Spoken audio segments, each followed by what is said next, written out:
Supreme Court election petition hearing still going on. We have had to come to you now because court has adjourned to tomorrow. Very thorny issues about authenticity of some particular pink sheets that have been brought for identification, for which reason some questions will have to be answered. So we're here. Again, Gary Nimako Mafo, a legal practitioner who speaks for the NPP, here with us. Also, Dr. Maurice Ampa, a legal practitioner, he's here with us. We have been expecting George Tetewai all throughout the day. I think he has some business conduct. He speaks for the NDC, but for now he's not available. He went to do something somewhere. He's yet to show up here in our studios. So for now, we have two gentlemen to help us discuss this issue before we leave here. Doc, thorny issue about authenticity of pink sheets that have been supplied, labeling, different categorization. This thing has been going on for some time now. It seems not to have been addressed. Do you know something? Today I'm sad and very annoyed with myself. I'm not happy as a Ghanaian. We are not seems to be organized. It's somehow a disgrace to our court system. Because what are we talking about? What are we talking about here? We look as if the trial the proceedings is somehow disorganized. We don't know what we are doing. The international community is watching us. Simple filing of processes. Then we allow a lot of unnecessary issues. Simple. We are all lawyers. We know how we file processes. Processes that are filed are accounted for. Processes that are filed are served. We have bailiffs who served. They prove service. Then we in the eyes of the international community, the court seems very, very disorganized. Issues we are almost about to enter, and now issues of have not been served. Documents that should have gone into the and don't know the legal implication of that. If you have not served with any document, it means that they don't have the court even they have the jurisdiction to hear. What it means that if they have not served, it means that it's unfair to allow the court to proceed in that manner. We are going back to zero. And our Supreme Court judges are they buying into it? Buying into delay tactics? That's how I'm saying it. You look as if I don't know whether we are happy that this case is being delayed. That's how I'm saying it. It's like we are not serious as a nation. 6 months, 7 months into elections, the nation is at stake. The security of the nation is at stake. Comments are being passed here and there. Tensions are high. Ghanaians have voted for almost 6 months. We are yet to find out who actually, in law, should rule this country. The president is not happy. The president of the nation doesn't have peace of mind. And then we allow common process. Common. Even lawyers, we don't file. We lawyers, we are not the one who file process. It's our clerks. And our courts don't have the capacity. I'm sad. And then we sit down, we clap, and then so what we do, let's adjourn. It's like all that we are happy is adjournment. 3 o'clock, then we adjourn. 3, then our court system is so happy. Then we adjourn. Then we tell you adjourn. Then wake. Nothing today, nothing to me. Today, nothing has happened. We have done nothing today. And then we are allowing these things to go on. Do you know something? If you don't take care, on the day of the elections, the day the judgment is going to be read, someone will raise objection, legal objection. Look, we must be seen as a serious nation. Our judicial system has been tried and tested. You see, we should not be questioning the administration of justice. We are doing so much injustice to ourselves.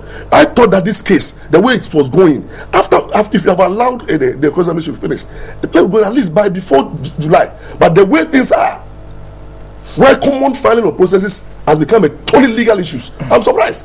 Where services has become an issue, where the issue of you've served me, I've not served you, has become a totally issue, and then we are the Supreme Court is somehow like confused and toying. And not allowing common things to be done. You see, this case, I don't know whether we are allowing inquiries or we are allowing technicalities to go in the day. It is technicality. So, listen to me. You are a file process or you are not file process. File your process. It can be there's search. Why don't you conduct search? Isn't that what KPMG is doing? No, search is simple. Search is trying to find out from the registry whether things have been filed or not. Unless we don't trust the registry. You see, search. That seems to be what has happened. Should have. And so that's why KPMG has been brought in to do that. You see, and then now you see KGMP problem. I mean, I'm sure they even will be regretting right now of making the thing free. But now they are dragged them into the whole litigation, and now they will turn them to left. From here, it will surprise you. Don't be surprised that after the counting, and then the presiding judge copy, and there are problems. The petitioner will say no, it has been compromised. So now let's bring in another 2. Before we realize, then you know what is paining me? What is paining me is that this EC, who has custody of the original, is kept. And then the petitioners who have copies, they are doubting their copies. And the EC, you have the EC lawyer. We don't see this. We don't have this. It's sad. What is preventing us from ordering the EC to bring all the original pink sheets from whatever it is? The Supreme Court has the power to order production of document, so that once and for all, if audit should be done, it should be done. I don't think that's in question. I think the pink sheets, as were given to them at the various polling centers, have been assembled, and they all have copies. It's originals that we are talking about, and the petitioners have done their own categorization based on where they want to put it, and that is what is in dispute. No, but what is happening is that it's like it seems that EC is trying to say that this thing we have not seen. Yes, we have not seen because of the categories. I'm saying that we have a system where we can. So can't we organize? Can't we? Don't you have the capacity to streamline these things? Simply a computer age, Ghana. Our judges are interested in writing. Computer age. Can't we have a modern way of adjudicating? Even the filing process, we file this document electronically, and then quickly we have all these things. This issue of now somebody going to use manual to count 1, 2, 3, 4, 5, 6. My God! And then we want investors to have confidence in our legal system. Look, what is happening? If we cannot resolve these electoral disputes and the way we are going about things, the investors will have confidence in our own judiciary. Because we have a modern situation where people under ICT, this issue of counting, the computer can do it within seconds. Now we are going to allow PKMG to do manual counting, and then after the manual counting, somebody says that I don't have this document. What are we doing to our judicial system? And you see, my worry is that if the case continue this way, if you don't take care, the whole year will still be in court. If you don't take care, the way things are going, if you don't take care, July will go to legal year. I don't know whether the legal year the judges would like to sit. This case must come to an end. Okay, so technicalities. Gary, Henry, it's about what you have served on them, what has not been served, and why all these complications? Why all these complications? Because just when the trials seem to be really picking pace and directions being seen, then we get back to this issue of, look at this exhibit that you have brought. We haven't seen it at all before. You are putting it to the witness. It's not been served on us. good evening. And all the accusations have been directed at your comment. Henry, good evening to your cherished viewers. You see, I'm laughing. Okay, anyway, just before you go on, George Tetewayo is Mr. Wayo. Yeah? You're welcome. Thank you, brother. Thank you, Doc. Okay, I hope you've been monitoring this thing. All the way from the Western region. Okay, so welcome. By the power of the mobile phone. Okay, so that you can make useful contributions, informed one. Well, you're welcome. Thank you, my brother. You see, Henry, I have a feeling that the respondents are not in the mood to have this case, finished at any time in sight. That's the way I feel. This issue of pink sheet not being served, I think it came up before. Many times. You see, I've always held this view, Henry, that what documents are filed at the registry of the court, and to the best of your knowledge or understanding, you think that certain things are not served on you, you go to the registry to go and complain, and then you are given the copies, if indeed you have not been served. They came to the court as you speak now. about to complain. As we speak now, they have not shown the number of exhibits which they have not received. That's the difficulty that I have. Because if, for instance, you say we have not received exhibit A, B, C, D to whatever, it's the duty of the petition that you accept. You should be served. If indeed you are not served, then you should be served. But you are going to tell the court how much or what documents you have not been served. That is my difficulty. That is my difficulty. You see, because service is a very fundamental procedure in adjudication processes. Until you are served, at least you can't even speak to the documents. So if indeed they are not served, then they have to be served. But the point is, they are not even willing to tell the court what document they have not even been served. That is my difficulty. That's my difficulty. Now, look at the stage in which we are now. You see, we are almost at a completely part of cross-examination. And this matter, which came on earlier on, has now popped up again. I have a difficulty with this whole thing, the way it's going on. I think that maybe they want the case to drag and keep on dragging. But you see, clearly, if they told the court, look, my laws, we were not served with this number of exhibits, it means that it brought on the petitioners to ensure that service is effected on them. It's a simple matter, very simple matter. But they are not willing to tell the court which document that they have not received, how much they have not received, how much they have been served. They say they won't disclose it. I mean, Henry, I find it problematic. And I see, and the worst case scenario, the custodian of the original documents, the EC, is a participant in all these matters. It's an active participant in all these matters. You see, you have all the original pink sheets. Why don't you just file them? And we can compare the documents. But they are failing to file. You see, I have a feeling that maybe they don't want the case to finish. Maybe it's one of the tactics. I don't know. Maybe one of the tactics that they want to adopt. But you see, as I'm saying, in this case, Henry, whatever you do, one day the case, it will end. Every journey, they say, begins with every journey must begin with the first step. Whatever you do, the case will end. So I think there is an interest of all parties, both petitioners, respondents, that this case is expeditiously. Because the case is not adjudicated expeditiously, a lot of things are not going on well. Now we have to wake up in the morning, instead of going to court, we come and sit here and do analysis. You see, our pocket are suffering. You see, if at the end of the day we're in court all day, the radio station too, the television station, obviously the time you do adverts, you're also suffering. So everybody in this country wants this case to be expedited once and for all. But you see, the way it's going, I have a difficulty, a real difficulty. Let me find out. Real difficulty. George, you've just joined us.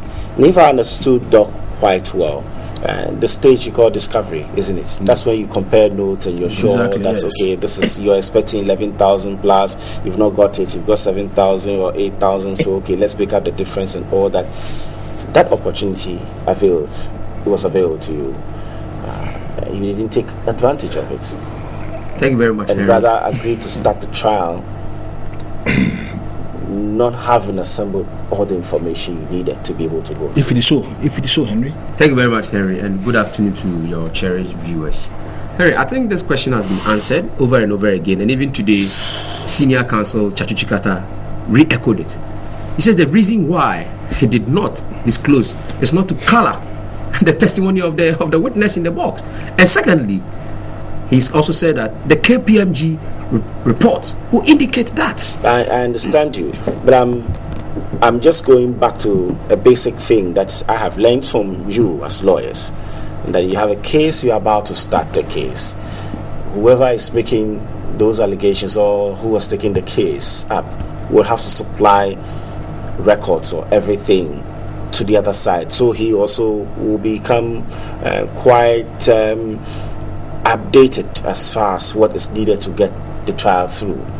So if at that stage you do not raise an issue but wait till the trial starts and then you draw attention of the bench to the fact that he should have given me X but he's not giving me X, he's giving me half of X, who is actually delaying the trial? Who is actually not allowing the thing to move the way it should go?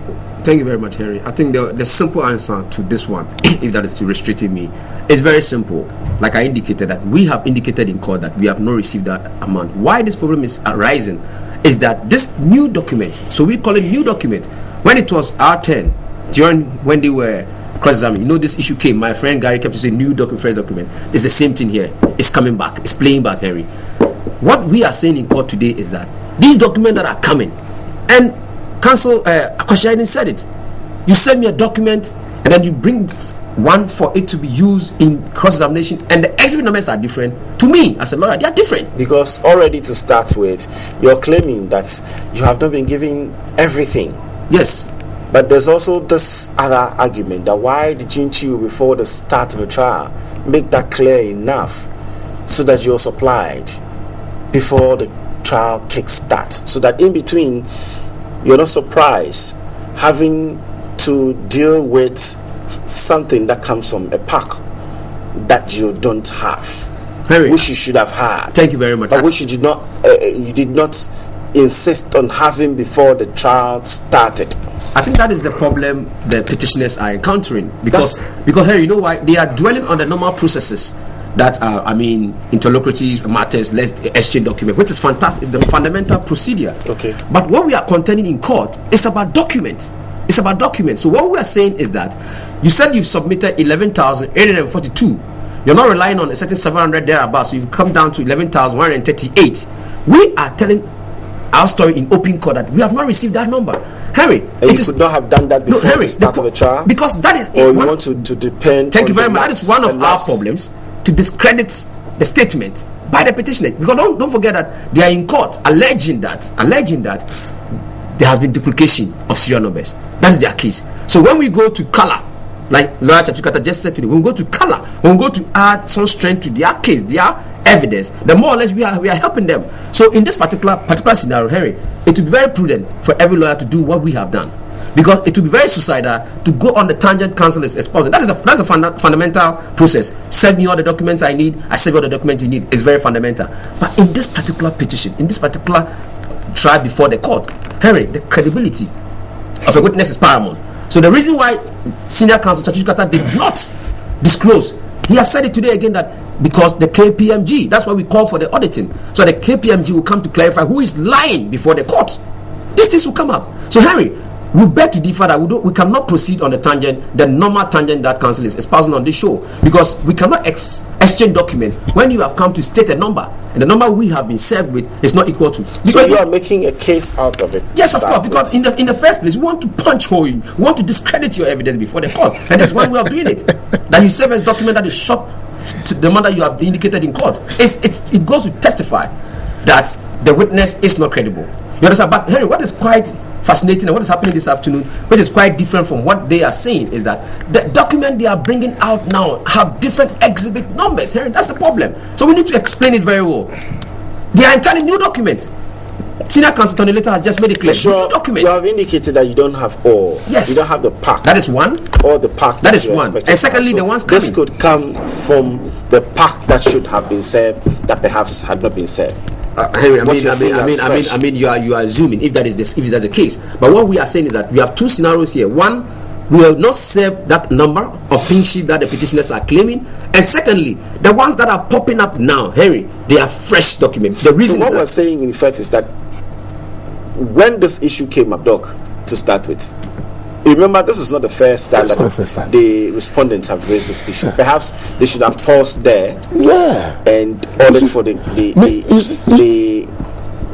audit long ago before now. You see, my worry. You see, the reason why I'm not happy is that, you see, I'm considering the sacrifices that our highest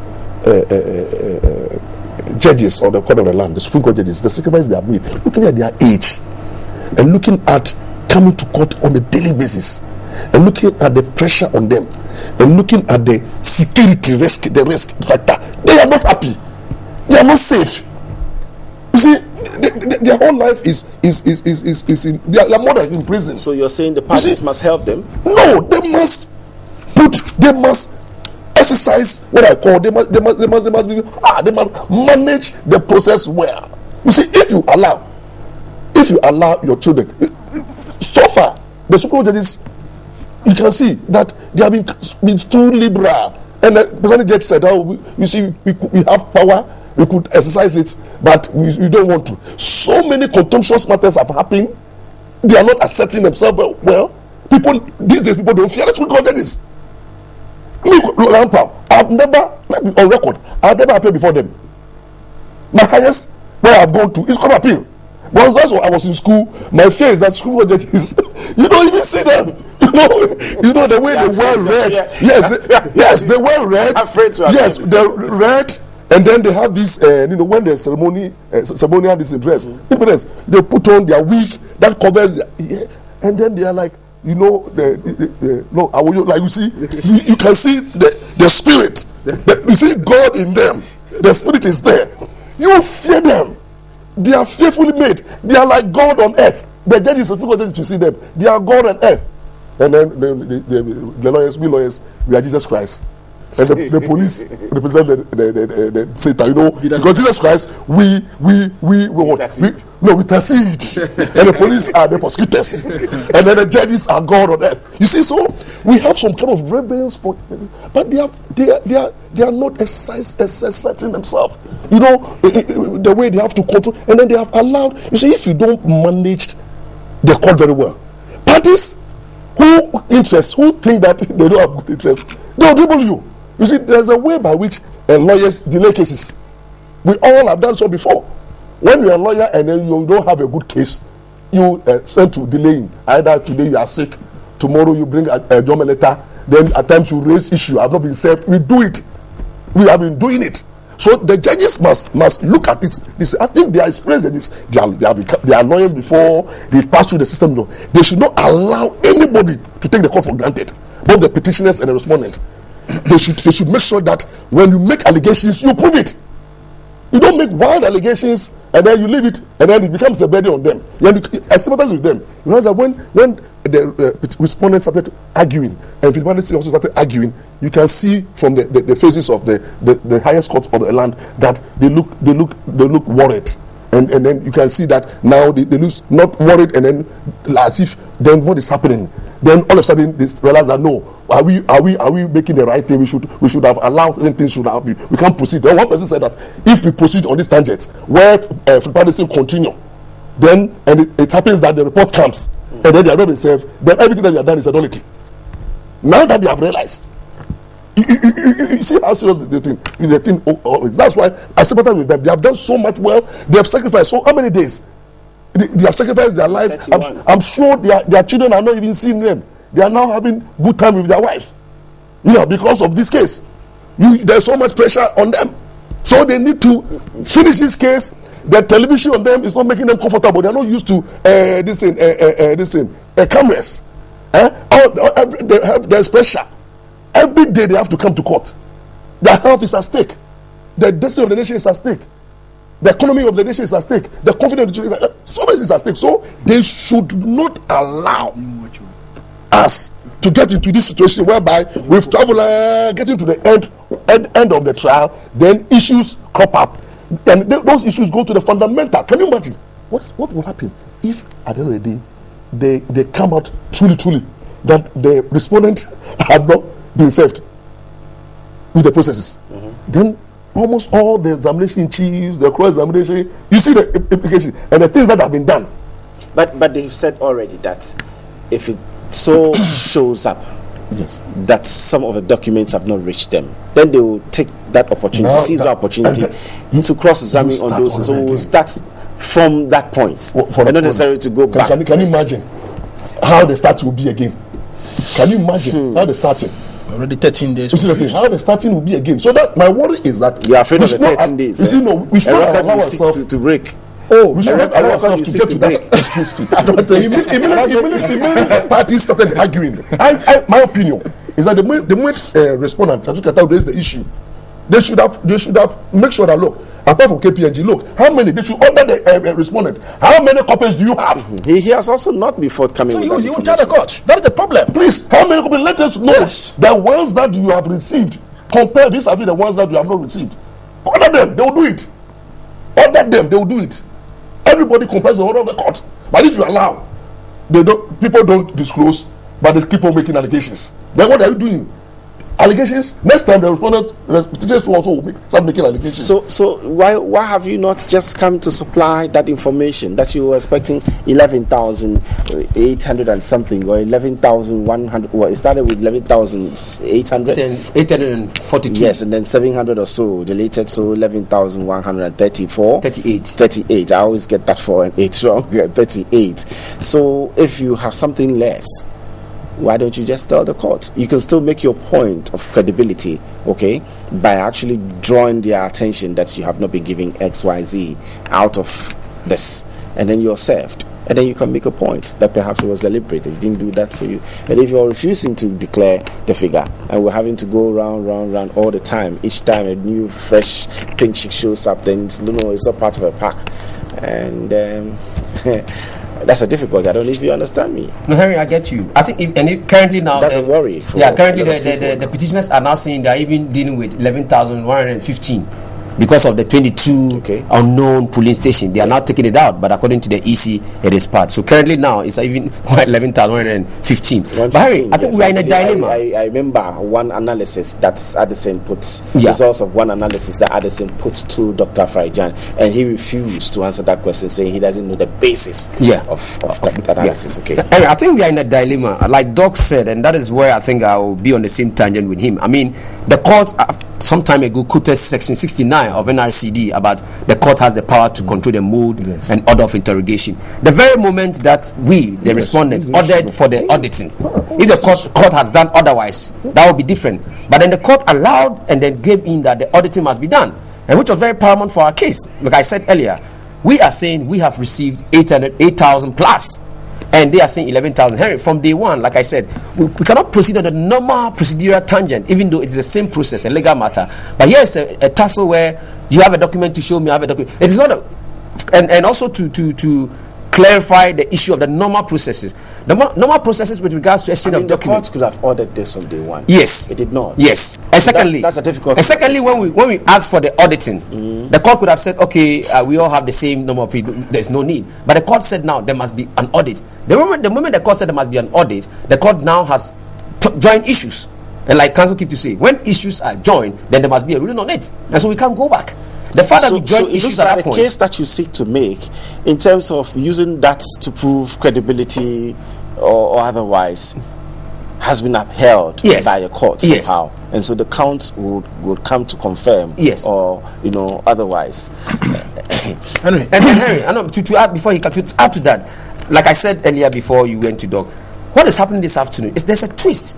What we are saying in court is that even this document they are bringing, let's put the other one aside, we not being served aside.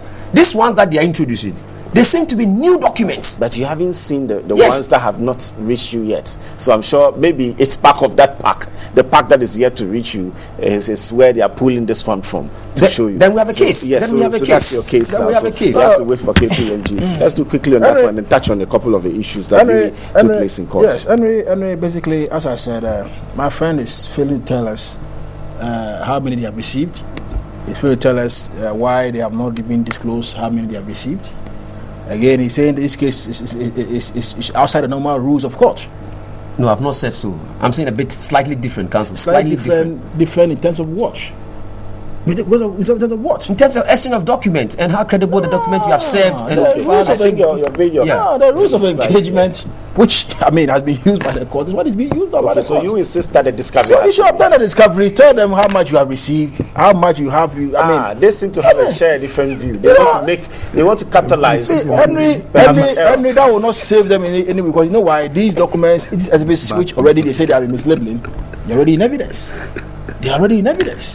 You can't take them out of it. You're already in evidence. So I think it's much ado about nothing. That's the way I see it. Just delay the process. That's the way I see it. Okay. But if we were to go about what has happened today in court, let's look at today. Pink sheet figures. Yes, Henry. Interpretation not too clear. It's been a big day, I tell you, isn't it? You see the plane. A lot of us have been confused about what really has gone on. Clearly, you can see that Dr. Farijan could not even himself explain what the C1 and the C3s, the figures there emanate from there, You couldn't explain to the court. You got the whole court confused. I didn't know, but this is a view I hold. He didn't feel those pink sheets. Yes, that's correct. You and I were not there when those pink sheets were being filled. Yes. So he also is having difficulty. What was running through the mind of a presiding officer at that time, filling the sheets the way they had. And so I think he's having time. He's really also thinking through, really understanding what's might have gone wrong or right. That's a view I feel. So he has to answer for things that he's on. Do you have a coffee here? Tell me. You see I'm coughing? I don't. You have coffee? Okay. If I give him some water. Yeah, I'll bring the water later. Okay. You see, I'm telling you that, look, it's one of the schemes to evade answers. Are you telling us that the EC did not train his own officers when they were going on the field? It's possible that 1 or 2 or 3 or so of them. Let me give you a classic analysis about what is happening so far. Number one, teach students, isn't it? And not everybody will get 100%. Oh, some will even get 0. After so many months of lecture and tutorials, they still will get things wrong. Well, and I can agree with you on one side, but the point is that you see, what you teach today, you teach them well. You will expect at least about 90% of them will pass examination. Maybe 10% will fail. Okay, so in this but case, not in this case where you have seen a systematic pattern of events happening. I mean, look, let's go into what really happened. The EC eventually now ended up saying that, look, for example, he said there were errors on the pink sheets. Yes, which he admitted. He admitted them. Now, to him, the question which I've always been asking myself, and this question was asked to him today: were these errors corrected before the declaration of the presidential results? He said no. Could they have been done that? Could they have been done? No, I'm sure the effect of the question. Okay. Were they corrected before the declaration of the results? He said no. Because he had not seen even a single one of them at the time. Oh, Henry, how will he see them? How would he see the pink sheets? He doesn't see the pink sheets, but the information on the pink sheets are in doubt. What he declared, the information on the pink sheets, what was given to him to declare as who won the presidential elections, and he didn't see the pink sheets before declaring. Now he has seen that, oh, there were errors on the pink sheet. All right? And that is more or less posthumous. Errors seen after declaration. But right now, if you have made declarations and you have seen the errors on the pink sheet, up to you, it's for the court to determine. He is admitting today that there were errors on the pink sheet. He didn't correct the errors before the declaration. He did not see them. He did not see, so he didn't correct the errors. His attention was drawn to the declaration. So the declaration was made with all the errors on the pink sheet. So to speak, that's what he's saying. In a better, that's what he's saying. So that's point number one, which he admitted clear that indeed there were errors on it. 2, on the issue of presiding officer signing the pink sheets. He was asked a question on that one, and then whether in fact they must sign to validate the pool. Yeah. He said yes, and the question again was asking, in the event that the party official do not sign, would that invalidate the results? And he said no. That tells you the power of the presiding officer at the polling station.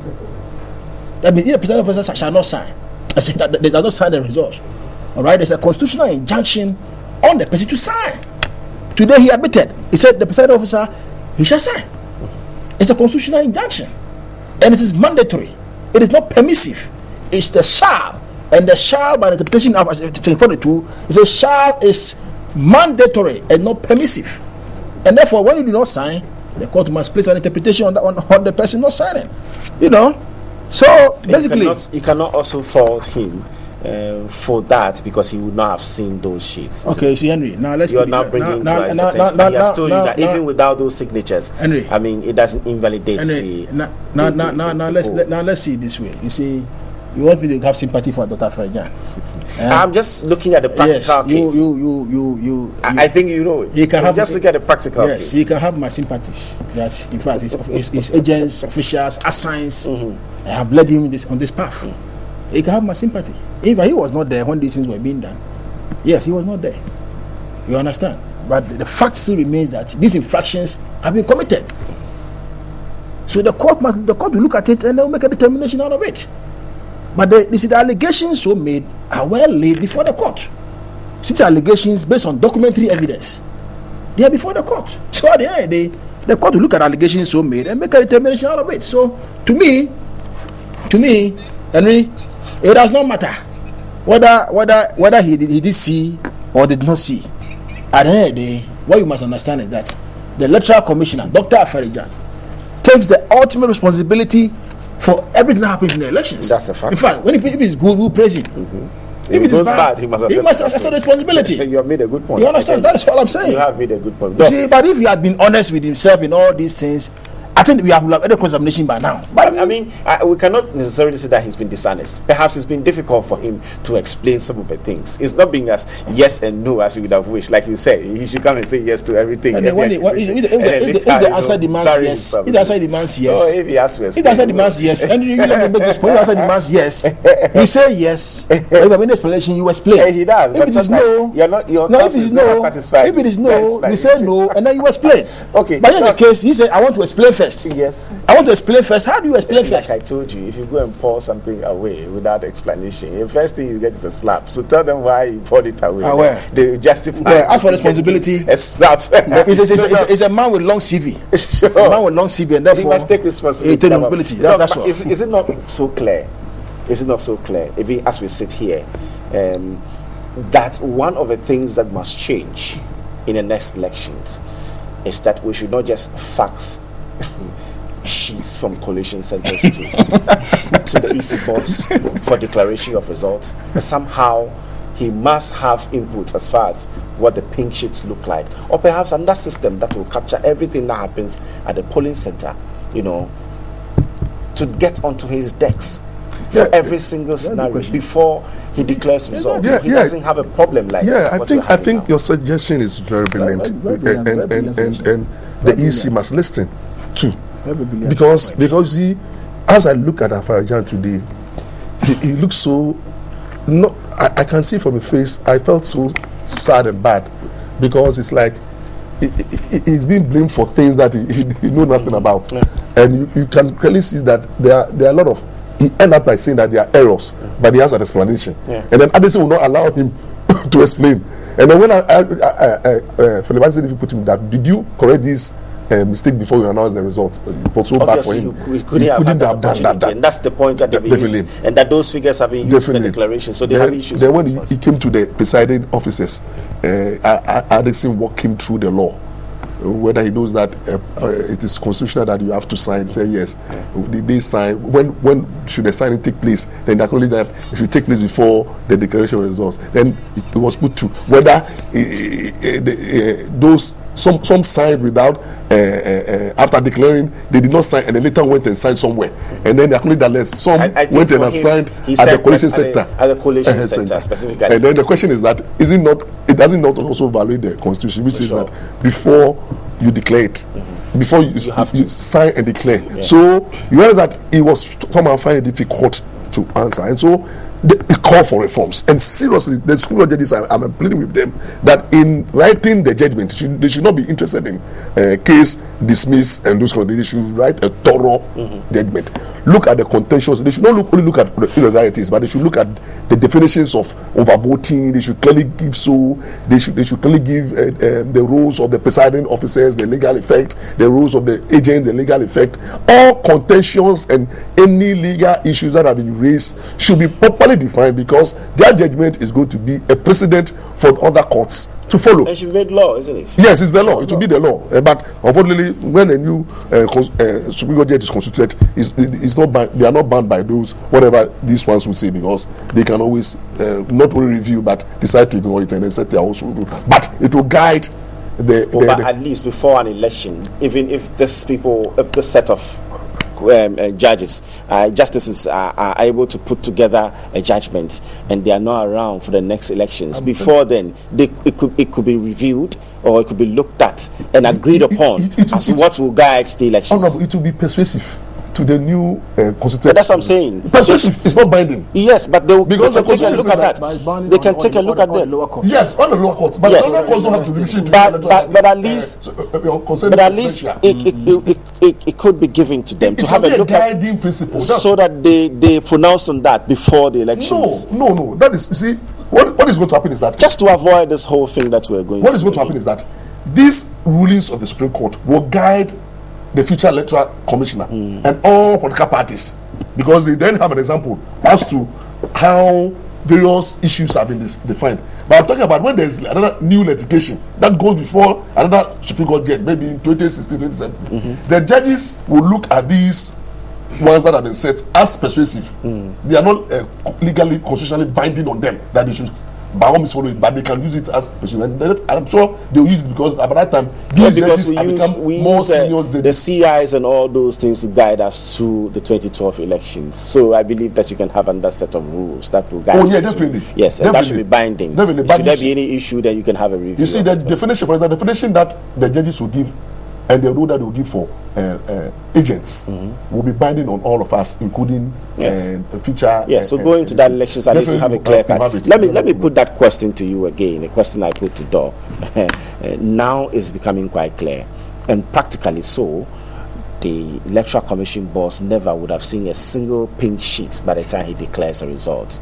But now, what was there on the pink sheet, the face of a pink sheet, would have gone into the declaration of results and all that.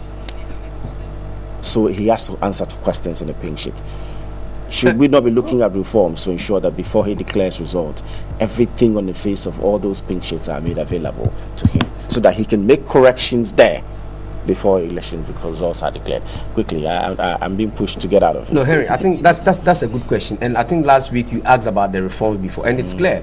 But then my deviation is that any EC boss, regardless of Afarijan, if he stays or goes, will not be able to, because of the number of pink sheets coming in. We are looking at 26,000 and two. So Henry, so that, like the letter I said, is the returning officer. If we have any reforms at all, we make sure that, because when they go to the because now he is having to answer for that. Yeah, it's still the same that when it's properly done, like I said, when it is properly done and you have a clear pink sheet, we won't go through all this problem. So the EC boss, whoever it is in the future. But are you saying that it will be difficult for Afarijan to take a look at 26,000 papers? Harry, look at, we finished election on the 7th. In the event that we all go through biometric and we don't need to go to the next day. On the 7th, we vote peacefully, everything is fine, collation is done.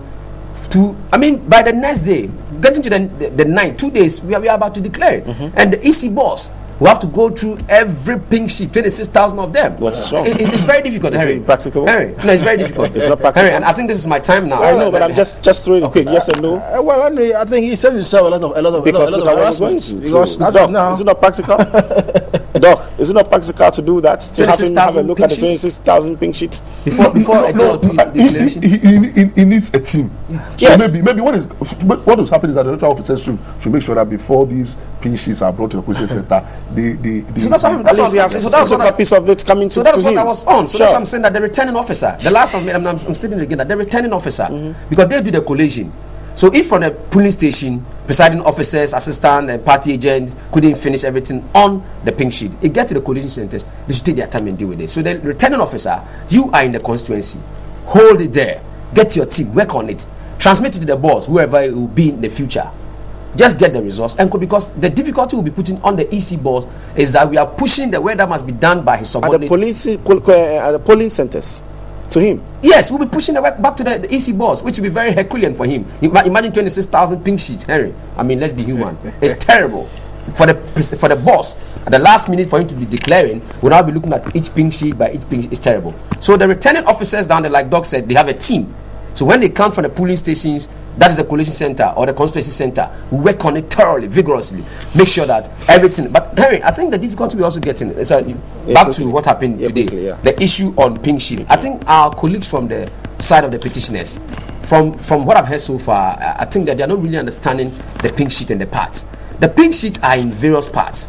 Today, for example, Dr. Today he rather told that agenda he doesn't have a so rather it is there because I'm following, so I'm listening on TV and I'm seeing. We have two sides now. For instance, the pink sheet proper are in two forms. We have ELA and ELB. ELA is for parliamentary resource only. ELB is for presidential. I think that has been sorted now out. Let's deal with ELB. The problem we are having before the court. The problem we are having before the court is the EL. No, we have not. That is the difficulty, and they're not getting it. We've talked about that already. Harry, and that is the difficulty we are having now. The ELB, which is for presidential, we have two parts. We have ELB 22B, 22(1)B, which is the inputs, and then the declaration I think that has been dealt with. That has been dealt with. I understand you. No, C1 and C3. If that has been dealt with, why was there a problem with C1 and C3? And there's interpretation of the figures there. That really has happened. So the petitioners do not understand. And it's about understanding what was going through the mind of the presiding officer at the polling center. And that's what I found. And the point is that whether they understand. I'm wrapping up. We have to go. Dr. Farajan, 30 seconds. Okay, those are last words. Yes, your last words. So, for example, Dr. Farajan has already admitted. Council was saying that he's not admitted from day one that there are some errors and he's being truthful. That's what I want to put on record. Secondly, you want to talk of documents being in evidence. Senator later made it clear that yes, it is in your further and better particulars, but that is not evidence. Okay, evidence is given. So my last word is that these new pink sheets coming, even they are in your further and better particulars, it is not evidence. Thank you. Evidence is the document you are bringing before us. I would just pray that the respondents allow us to move the case as possible. We'll give them the pink sheets. That's what they're saying. Well, they have it. If they don't have it, they can be served. They have it, and they have it. You see, we want this case to end. We want this case to end. It's in your further and better particulars. Get on with our lives. I want to get on with our lives. Because at the end of the day, Ghanaians want to see the outcome of this case once and for all.